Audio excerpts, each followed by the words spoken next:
Parliament ఎన్నికల్లో భాగంగా తెలంగాణ రాష్ట్రంలో 17 పార్లమెంట్లకు ఎన్నికలు నోటిఫికేషన్ ఈరోజు ఎన్నికల సంఘం విడుదల చేయడం జరిగింది. 13వ తారీఖు నాడు మే 13 నాడు ఓటింగ్ జరిగే రీతిలో ఈరోజు నామినేషన్ల ఘట్టం ప్రారంభమైంది. ఈ సందర్భంలో మహిబాద్ పార్లమెంటు స్థానానికి కాంగ్రెస్ పార్టీ అభ్యర్థిగా గతంలో పార్లమెంటు సభ్యుడిగా ప్రాతినిధ్యం వహించి యూపీఏ గవర్నమెంట్లో సహాయ మంత్రిగా సేవలు అందించిన గౌరవశ్రీ బలరాం నాయక్ గారిని కాంగ్రెస్ పార్టీ అభ్యర్థిగా నిర్ణయించడం జరిగింది. వారు 11 నుండి 12 గంటల మధ్యలో సుముహూర్తాన వారి యొక్క నామినేషన్ పత్రాలను దాఖలు చేయడం జరుగుతూ ఉంది. ఈ సందర్భంగా నామినేషన్ దాఖలు చేస్తున్న సందర్భంలో కాంగ్రెస్ పార్టీ ఏర్పరుస్తున్న జనజాగరణ బహిరంగ సభకి రాష్ట్ర ముఖ్యమంత్రి గౌరవశ్రీ రేవంత్ రెడ్డి గారు హాజరు కాబోతున్నారు. ఈ యొక్క బహిరంగ సభను విజయవంతం చేయడం కోసం మహిబాద్ పార్లమెంటు పరిధిలోని మహిబాద్, డోర్నకల్, ఇల్లందు మరియు నర్సంపేట నియోజకవర్గం నుంచి స్వచ్ఛందంగా జనాలు తరలొచ్చే రీతిలో కాంగ్రెస్ పార్టీ శ్రేణులను నాయకత్వం కూడా పురమాయించడం జరుగుతూ ఉంది. ఆ పరలంపరలో నర్సంపేట నియోజకవర్గ శాసనసభ్యులు, సీనియర్ కాంగ్రెస్ నాయకులు పెద్దల దొంతి మాధవరెడ్డి గారి ఆధ్వర్యంలో నర్సంపేట నియోజకవర్గం నుంచి కూడా 15 నుండి 20,000 జనం తరలి వచ్చే రీతిలో ఈరోజు మాకున్న అంటే కాంగ్రెస్ పార్టీ శ్రేణుల ద్వారా గడిచిన 3 రోజులుగా ఏదైతే సేకరిస్తున్న సమాచారంతో పబ్లిక్ కూడా జనం కూడా ఉత్సాహంగా అన్ని వర్గాల వారు కూడా ఏదైతే ప్రజల దీవెనతో ఏర్పడ్డ కాంగ్రెస్ ప్రభుత్వం తెలంగాణ రాష్ట్రంలో, ఎందుకంటే గతంలో బీఆర్ఎస్ ప్రభుత్వం అన్ని రకాలుగా అంగులను అంగబలాన్ని ఉపయోగించి కూడా ప్రజల యొక్క తీర్పును మరో రీతిలో వారి అధికారం నిలుపుకునే రీతిలో కూడా ప్రలోభ పెట్టినప్పుడు కూడా ప్రజలు బీఆర్ఎస్ ప్రభుత్వాన్ని, కేసీఆర్ను గద్దె దించి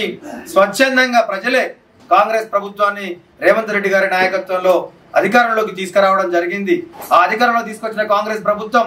6 కాలాల పాటు మళ్ళీ చల్లగా ఉండడం కోసం, ఏదైతే ప్రజలు ఆశించిన ఫలాలు అందడం కోసం కూడా కాంగ్రెస్ ప్రభుత్వం తెలంగాణ రాష్ట్రంలో బలంగా ఉండాలంటే ఈ పార్లమెంట్ ఎన్నికల్లోని 17 పార్లమెంటు స్థానాలను కాంగ్రెస్ పార్టీ ఆధ్వర్యంలోని అభ్యర్థులను గెలిపించాలని కూడా తెలంగాణ ప్రజలు నిర్ణయించుకోవడం జరిగింది. ఈ పరంపరలో మహిబాద్ పార్లమెంటు స్థానానికి కూడా బలరాం నాయక్ గారు అత్యధిక మెజార్టీతో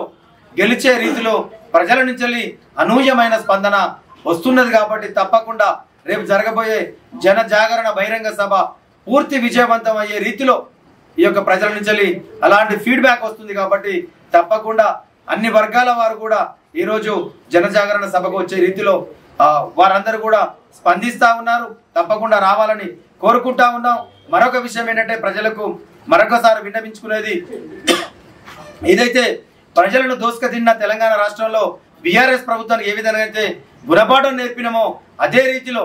బీజేపీ ప్రభుత్వానికి భారతదేశంలో కూడా మరొకసారి గుణపాఠం నేర్పితేనే ఈరోజు ప్రజాస్వామ్యం మళ్ళీ బతుకుతుంది. రేపు భవిష్యత్ తరాలకు కూడా ఈ రాజ్యాంగ ఫలాలు, ప్రజాస్వామ్య ఫలాలు స్వేచ్ఛాయుతంగా అందడానికి వీలవుతుంది. లేదంటే ఈరోజు పెట్టుబడిదారి వ్యవస్థకు కొమ్ము కాస్తున్న బీజేపీ నరేంద్ర మోడీ ప్రభుత్వం వచ్చే 5 ఏళ్ళు మళ్ళీ అధికారంలోకి వస్తే తప్పకుండా రాజ్యాంగాన్ని మొత్తం మార్చివేసి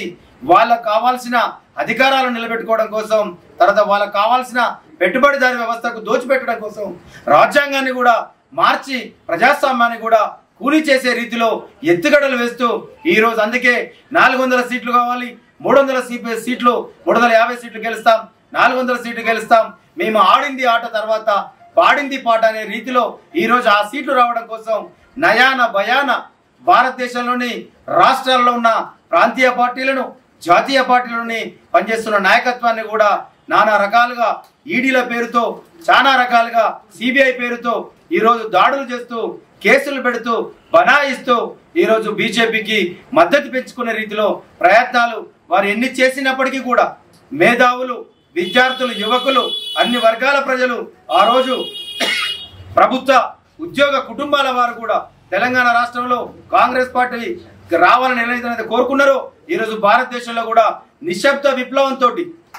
కాంగ్రెస్ పార్టీ ఆధ్వర్యంలో ఏర్పడ్డ ఇండియా కూటమి అధికారంలోకి వస్తేనే ఈ బీజేపీ ప్రభుత్వం వల్ల పెరిగిపోయిన నిత్యావసర సరుకుల ధరలు కానీ, పెట్రోల్ డీజిల్ ధరలు కానీ, తర్వాత సామాన్యుడు బతకలేని పరిస్థితికి ఈరోజు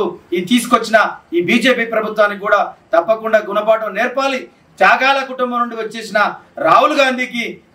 గారికి ప్రధానమంత్రిని చేసే రీతిలో కాంగ్రెస్ ప్రభుత్వం అధికారంలోకి రావాలని చెప్పి కూడా, ఎందుకంటే జోడో యాత్ర పేరుతో 2 విడతలుగా సుమారు 5,500 కిలోమీటర్లు ఈరోజు భారతదేశంలో నలుమూలల కూడా పర్యటించి రాహుల్ గాంధీ గారు ప్రజాస్వామ్యాన్ని కాపాడడం కోసం అన్ని శక్తులు ఏకం కావాలి, మేధావులు మద్దతు ఇవ్వాలని చెప్పి ఏ విధంగానైతే పిలుపునిచ్చాడో, అధికారం కాంగ్రెస్ పార్టీకి అవసరం అన్నది సెకండరీ. బీజేపీ ప్రభుత్వం, నరేంద్ర మోడీ ప్రభుత్వం అధికారంలోకి వస్తే మాత్రం భారతదేశంలో ప్రజాస్వామ్యం మొత్తం మంటగొట్టుకోబోతుందని చెప్పి ఏదైతే పిలుపునిచ్చారో ఆ రీతిలో ఈరోజు భారతదేశంలోని నలుమూలలో ఉన్న, నలుదిక్కులో ఉన్న అన్ని ప్రాంతాల ప్రజలు కూడా నిశ్శబ్ద విప్లవంతో ఈరోజు కాంగ్రెస్ పార్టీని గెలిపించుకోవడం కోసం వారు ఎదురు చూస్తూ ఉన్నారు. కాబట్టి తప్పకుండా తెలంగాణ రాష్ట్రంలోని 17 పార్లమెంటు స్థానాలను కూడా అఖండ మెజార్టీని కాంగ్రెస్ పార్టీ అభ్యర్థులకు ఇచ్చి గెలిపించి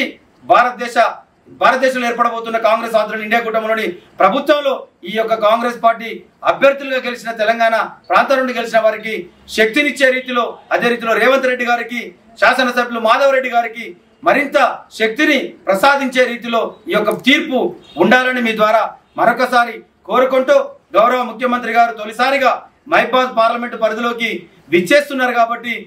వారి ఆధ్వర్యంలో వారి ముఖ్య అతిథిగా విచ్చేస్తున్న ఈ జన జాగరణ సభను మరింత విజయవంతం చేసే రీతిలో అన్ని వర్గాల ప్రజలు కూడా తప్పకుండా విచ్చేసి ఈ యొక్క సభను విజయవంతం చేయడంతో పాటు 13వ తారీఖున జరగబోయే ఎన్నికల్లో చేతి గుర్తు మీద ఓటేయాలని కూడా మరొకసారి కోరుకుంటూ, గతంలో తెలంగాణ రాష్ట్ర ఎన్నికలకు ముందు ఇచ్చిన 6 గ్యారంటీ పథకాలతో పాటు ఈ రోజు పార్లమెంటు ఎన్నికల కోసం